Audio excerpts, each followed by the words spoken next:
Hello everyone, it is Erin Floto here, and I am doing 10 types of wedding planning spread ideas today.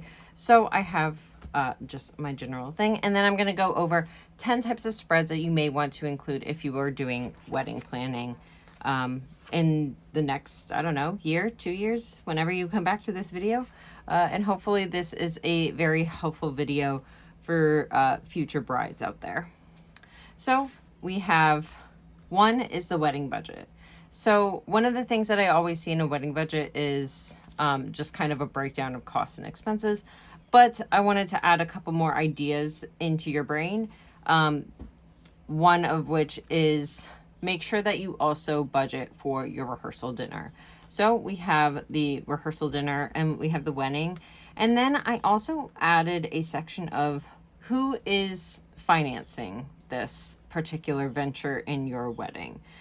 You may just be doing a bride and groom only financing. You may have some money coming in from family. So I put what is typical, which is very sexist, but anyways, so I put the groom's family, and then I also put bride and groom for financing for the rehearsal dinner. And then for financing the wedding, I have bride's family, grandparents, bride and groom, and then groom's family. So a lot of people are chipping in for the wedding, and it could be small things, right? So the bride's family, her parents, something like that, are financing most of it. Maybe the grandparents chipped in for a wedding dress. Maybe the bride and groom are taking care of all of their groomsmen and bridesmaids, right?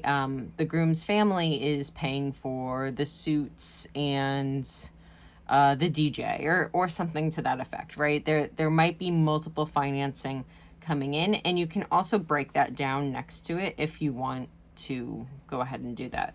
Or when you are doing your expenses and budget, you can also put in who is financing it. I didn't have a lot of room on this 1-page spread, but you could also make this a 2-page spread, and then add a column for like who is paying for that particular thing.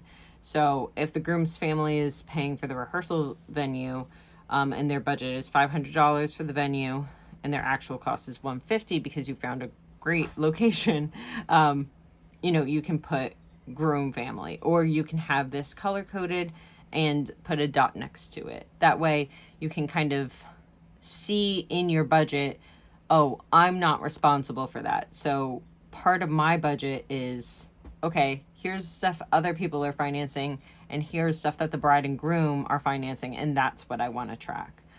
So that's a great idea there. Or maybe you are the mother of the bride and you also want to kind of come up with an expense log for yourself if you are helping finance the wedding. And you can say, hey, this is what's in our budget. Who have you talked to? And what are the breakdowns that we think are each section. And weddings are very, very expensive nowadays. So this isn't super realistic. But to be honest, my wedding was $2,000. So actually, I think it ended up being like $2,500 between the decorations and stuff. But then again, we only had 18 people at our wedding. Venue comparison. So if you are just starting the process and you have narrowed it down to 3 venues, for example, you can put the name of the venue, what the cost of each venue is, just like their baseline cost, what you would give as a star rating, and of course that would be the overall rating, right? So based on food, decor, staff, additional fees, cost, this is your overall rating. So while this venue one's food was amazing, their decor was very, very basic, and they charge an extra fee. So that's why it brought it back down to 3 stars, whereas this one is 4 stars, and the food is very standard wedding, very blah, boring, very basic, right? But their decor is beautiful, and you wouldn't have to spend any extra money on decor. Whereas this place, because it's very, very basic, you might have to spend a lot more money to bring in your own pieces of decor.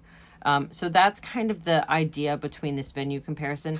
And then you can give your overall thoughts on stuff that are not included in here. Like, for example, these two places have staff on site. This is an outside hire. Again, additional costs that you might need. This one doesn't charge a ceremony fee if you want to have the ceremony at the same location, but these two do have a ceremony fee. So you have to take all those things into consideration when you're thinking about a venue. And then, like I said, for a catch-all, you can have some overall thoughts section.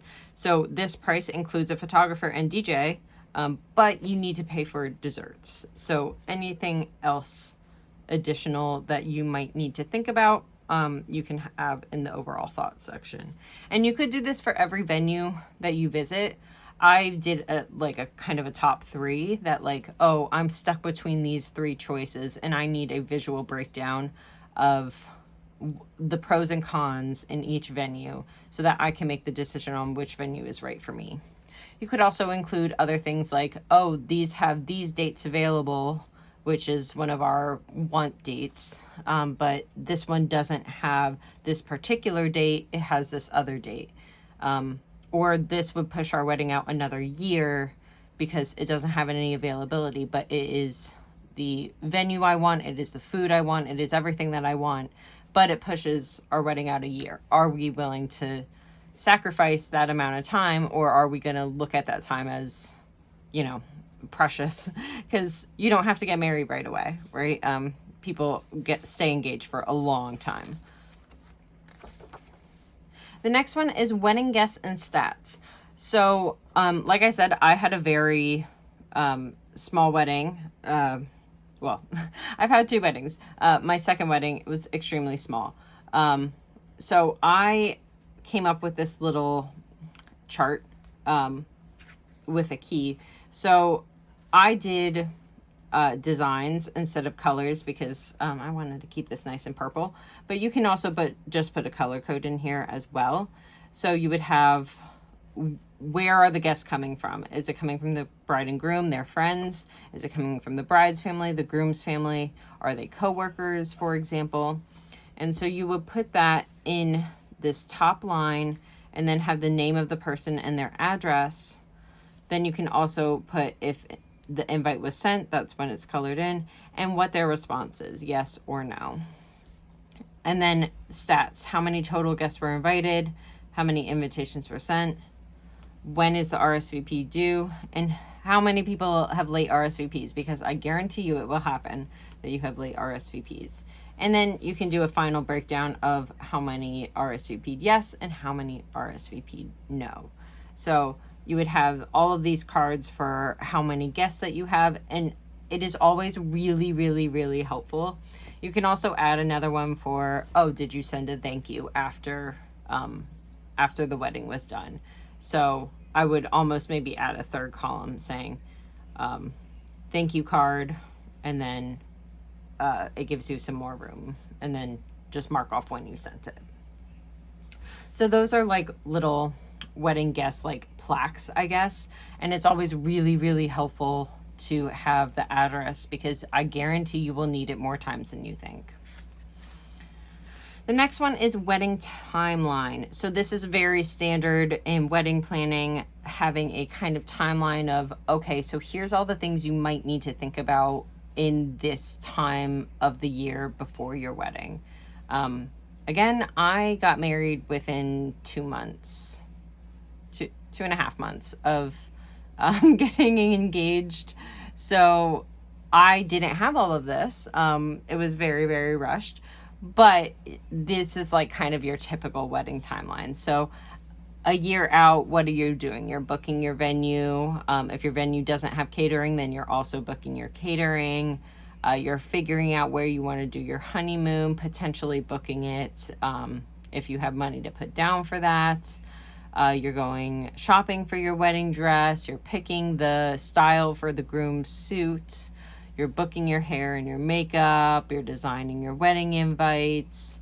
You're deciding what the wedding party attire is. Maybe you have a color palette for your mother-in-law, your mother, your father, your father-in-law, the bridesmaids, the groomsmen, right? So you're booking all of these stuff, or you're coming up with the concepts for all of these stuffs.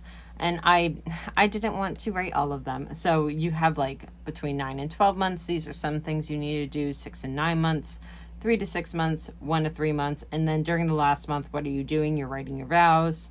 You're booking your mani and pedi and having your mani and pedi.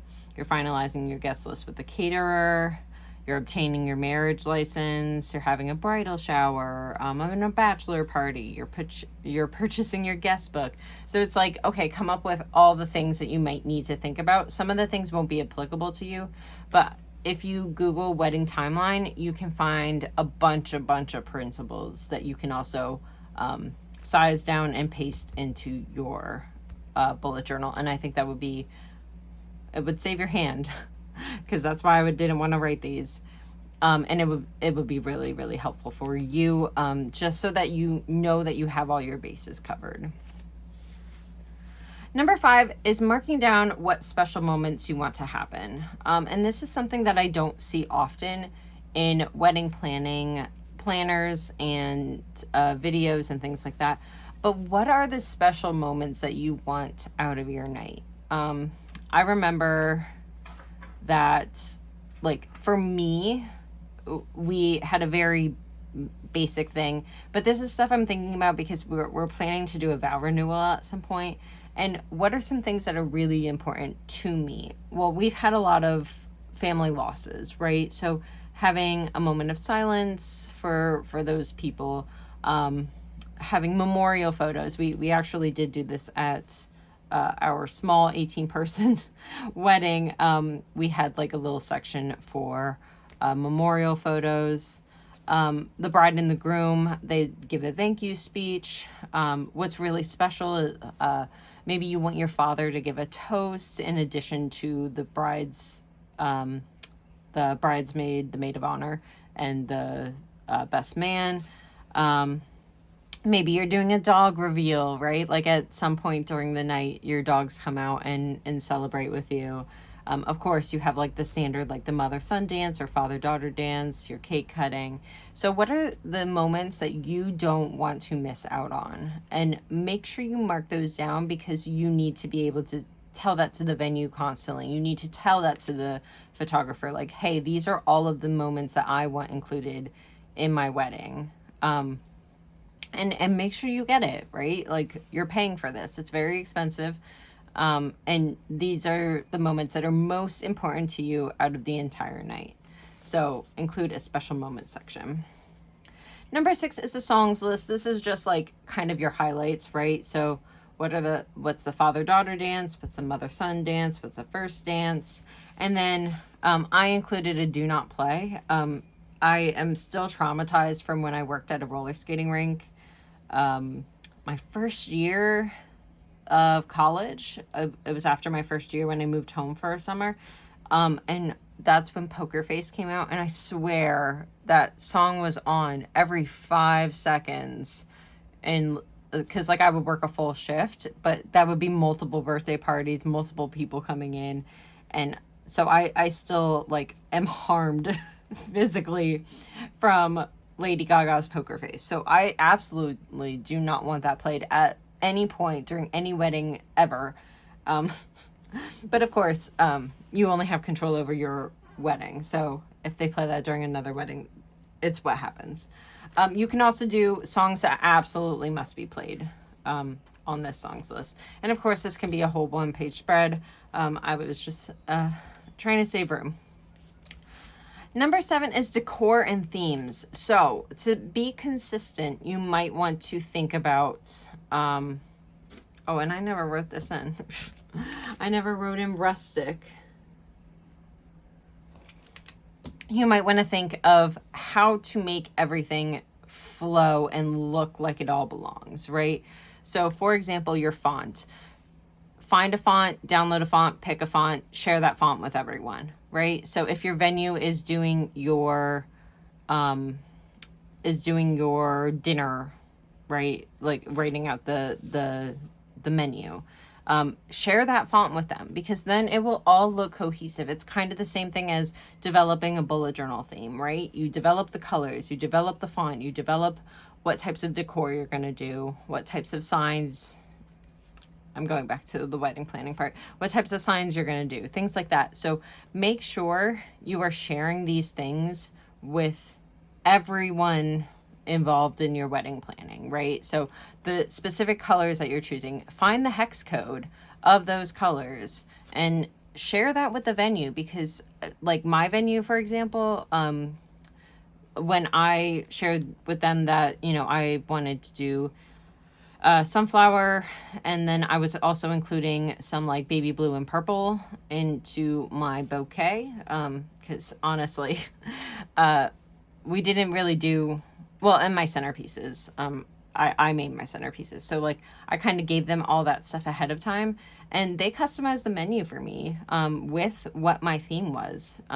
So share that font with them, share what you want to do, what type of vibe, what type of style you're doing. So if it's more rustic, share that with them, because then instead of doing some clean cut type of menu, they might include some like shiplap type design on the background of your menu. So it's things like that. It's small things that will make a theme of your wedding seem very, very cohesive. I also included like what your thank yous are. Like, for example, my bouquet was florals, and one of my thank yous was sunflower seeds. So make sure you include all the things in here. And then to go along with that, create a mood board. So print out photos of things in your wedding that you want like a similar style, right? You looked on Google, you looked on Pinterest, and these are things that you absolutely love that you want to include in your wedding, and create a mood board out of it. Create lots and lots of photos. Again, I did some space saving here, but you can fill this page with different photos of what the vibes of your wedding you want. Number 9 is my vows. So if you are writing your own vows, this is a great way to do it. So pick a theme. And I didn't want to write all my vows in here for you all to read. I think that's personal between my husband and I and the family that was present. So my theme was I promise. So I wrote, a vow is a promise, so I will promise you. And then I went on to list a bunch of promises. And then if you want to have funny moments, if you want to have heartfelt moments, you can put that. You can put heartfelt moments or stories that you want to include or something like that. So I decided to go funny. And so my husband is a Yankees fan. I am a Mets fan. So that was absolutely one of the highlights and what made everyone in our families laugh, because my whole family is Mets fans and his family is half Yankees, half Mets. So there was some contention there, but it was really funny. Everyone loved it. My husband is a personal trainer, so I made a quip about I promise that, you know, you can buy whatever large weights you want, but I'm not carrying them into the house, something to that effect. And then I talked about getting more dogs. And so then you can write out your full vows, but have something like at the beginning that's like, okay, well, I want to connect all these things together. How do I do that? And then just put in what highlights you want, because you can fit them in and you can manipulate the vows, and you can, like, you know, mark all this up when you're writing your full vows. But as long as you say, like, oh, these are the things that I absolutely want to check off my list when I'm writing my vows. So that is the idea there. And then the last one is your honeymoon. So I just did a plane flying through the sky, and then I just did the number of days. So day 1, day 2, day 3, day 4, day 5, day 6. When you were arriving, what time your hotel check-in is, and what is your to-do. So you're going to you're going to make sure you get your car rental. You're going to make sure you check into your hotel, etc. And then on day 2, this is the location I'm at, and what did I book for the day. So we booked a tour at 2 p.m. at a, museum. And then we also have dinner at 7 p.m. And then you can also make this a little bit looser if you don't love having a very regulated honeymoon and you mostly just want to be on the beach, you know, you can adapt this so that way it's not so like, oh, we're doing this on this day. You can also just, you know, go with the vibes. You can also, if you're trying to budget during your honeymoon, you can also include a budget on here, right? Like, oh, on this day, we're only spending this amount of money or something to that effect. So that is the idea for the honeymoon page. And those are all 10 ideas for wedding planning spreads that you may not have considered before, or ideas that go along with that you may not have considered before.